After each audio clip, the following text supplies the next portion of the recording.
আত্মজীবনী যখন লেখা হয় তখন যেটা দেখা হয় যে আসলে একজন মানুষের বাস্তব অভিজ্ঞতা যেমন তুলে ধরা হয় ঠিক তেমনি তার সাথে কিন্তু ইতিহাস, ঐতিহ্য এবং যে গূঢ় বাস্তবতা এবং বাস্তব অভিজ্ঞতা তাও কিন্তু তুলে ধরা হয়। বাংলা সাহিত্যের ইতিহাসকে যদি আমরা বিশ্লেষণ করি তাহলে দেখবো তা মূলত নদী, মাটি আর মানুষের ভিটেমাটি আঁকড়ে বেঁচে থাকার ইতিহাস, অর্থাৎ জীবন যুদ্ধের ইতিহাস।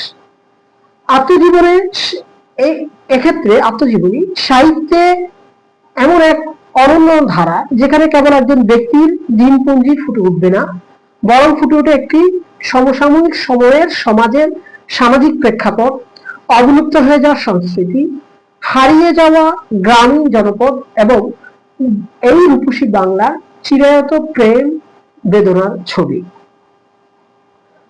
কবি ও সাহিত্যিক মোহাম্মদ নুরুল হক তার আত্মজীবনী যে স্মৃতিকথা, সেখানে তিনি জীবনের জ্যোতি চিহ্নগুলো নামে যে বইটি প্রকাশ করেছেন, পাঠ করা যদি অভিজ্ঞতা হয়ে থাকে আপনাদের, আপনারা দেখবেন যে এখানে শুধুমাত্র কিছু স্মৃতি কথন নয়, এখানে আপনি দেখবেন যে বিগত শতাব্দীর শেষার্ধে নোয়াখালীর চরাঞ্চল, মেঘনা ও ফেনী নদীর মোহনা এবং গ্রাম বাংলার মাটির গন্ধবাঁকা জীবনের এক ধরনের অনুভূতি পাওয়া যায়, যেটাকে আপনি বলতে পারেন ক্রিকেটের ভাষায় ব্যাক টু দ্য প্যাভিলিয়নে ফিরে যাওয়ার মতো একটা অভিজ্ঞতা। কবি মোহাম্মদ নুরুল হকের জন্ম 1976 সালে এবং 1995 সালে তিনি সরকারি কলেজে ভর্তির মাধ্যমে তার কৈশোর থেকে যৌবনে পদার্পণ করেন এবং 19 থেকে 20 বছরের জীবন ক্যানভাসকে এই যে তিনি বন্দি করেছেন 50টি পর্বে এই বইয়ে, এই স্মৃতিকথামূলক বইয়ে। আবার আপনারা চাইলে অনেকে তাকে আত্মজীবনী উপন্যাসও বলতে পারেন। 50 বছর বয়সে পৌঁছে লেখা এই 50টি পর্ব কেবল জীবনের এক পঞ্চমাংশের কথা বলে না, বরং জীবনের সেই ভিত্তিপ্রস্তরটার কথা বলে যার উপর দাঁড়িয়ে একটা কবি মোহাম্মদ নুরুল হকের আত্মজীবন, তার কবিতা, তার দর্শন এবং তার ব্যক্তিত্ব দাঁড়িয়ে আছে। আমরা এই বইয়ে কয়েকটি বিষয়কে ধরে ধরে আলোচনা করার চেষ্টা করব। এক, ক্যানভাসের বিস্তার এবং চরাঞ্চলের জীবন এবং নদীমাতৃক বাংলার রূপ কিভাবে ফুটে উঠেছে, প্রথমত তা নিয়ে আলোচনা করব। জীবনের জ্যোতির চিহ্নগুলো আপনি পড়তে গেলে দেখবেন যে স্মৃতিকথার চেয়ে সবচেয়ে বড় শক্তি হচ্ছে এর পটভূমি। চাটগা এবং নোয়াখালীর সীমান্ত ঘেঁষা চর ক্লাক, গোয়ালখালী, চর লক্ষ্মী, মুসাপুর, বাংলা বাজার, আক্তার মিয়ার হাট, ফেনী নদী ও মেঘনা মোহনার দৃশ্যপট বইটির পাতায় এক জীবন্ত রূপ লাভ করেছে।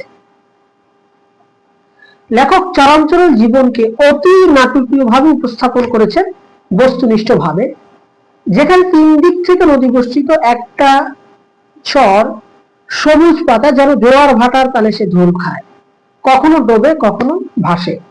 রাখালেরা যেখানে গরু মহিষের পাল নিয়ে সাঁতরে নদী পার হয়, আর গৃহস্থরা মেঘনার খামখেয়ালিপনাকে নিত্যদিনের সঙ্গী মনে করে নতুন ভাবে বাঁচতে শিখে। বর্ষায় অন্যের ক্ষেতের তরমুজ, বাঙ্গি কিংবা কাঁচা মরিচ পুড়ে কাঁচা টমেটো খাওয়ার অকৃত্রিম যে কৈশোরিক যে আনন্দ, সেটা আপনি এই বইয়ে পাবেন। তারপর বেদিবাদের উপর বাইসাইকেলের বিপদসংকুল রোড রেস যে প্রতিযোগিতা বাল্যকালে, এর মাধ্যমে লেখক আসলে পাঠকদের নিয়ে গেছেন এমন এক গ্রামীণ অভিজ্ঞতায় যা আসলে এই ইট পাথরের শহরে খুঁজে পাওয়া অসম্ভব। এই যান্ত্রিক জীবনে যেটা পাঠকদের কাছে স্বপ্নাতীত মনে হতে পারে। দ্বিতীয় যে দৃষ্টিভঙ্গিটির কথা আমি এখন বলবো সেটা হচ্ছে এই যে কবি বাবার কে এক মহাকাব্যিক অবয়ব হিসেবে উপস্থাপন করেছেন। আমরা জানি প্রত্যেকটি বাবা এই বাংলার সমাজে সবচেয়ে বেশি পরিশ্রম করে সংসারের জন্য, কিন্তু দেখা যায় যে সন্তান সন্ততি কিন্তু সব সময় মায়ের কথা বলে এবং এ কারণে দেখা যায় আমরা এটা মাতৃভূমি বলি, যদি অন্যান্য দেশ তাদের জন্মভূমিকে পিতৃভূমি অনেকেই বলে থাকে। তো এখানে বাবাকে তিনি কিভাবে উপস্থাপন করেছেন, পুরো 50 পর্বের ক্যানভাস জুড়ে নানা রঙের সে গভীর থাকে। এর কেন্দ্রবিন্দু লেখকের নিজের স্বীকারোক্তি অনুযায়ী সবচেয়ে প্রিয়তম অধ্যায় হলো 10ম পর্ব, যেখানে তিনি তার বাবার কথা তুলেছেন। বাংলা সাহিত্যে আমি যেটা বলতে চাচ্ছি এখন সেটা হচ্ছে এরকম যে পিতৃত্ব এমন কাব্যিক এবং হৃদয় বিদারক রূপায়ণ, আসলে এই ধরনের কাব্যিক এবং হৃদয় বিদারক রূপায়ণ আসলে দেখা খুব কম বা কঠিন। ঝড়ো রাতে যখন কই বাড়ি ফিরছিলেন, তখন লাল ক্রিসেন্টের চোঙার সংকেত, মুষলধারে বৃষ্টি, খানাখন্দ পড়ে গিয়ে লেখকের আহত হওয়া, আর সেই চরম বিপদে কোনো কিছু তোয়াক্কা না করে বাবা সে আহত ছেলেকে, সন্তানকে কাঁধে তুলে নেওয়া, এর ফলে লেখকের যে অভিজ্ঞতাটি নতুন করে পিতৃত্বের সংজ্ঞা দাঁড় করেন।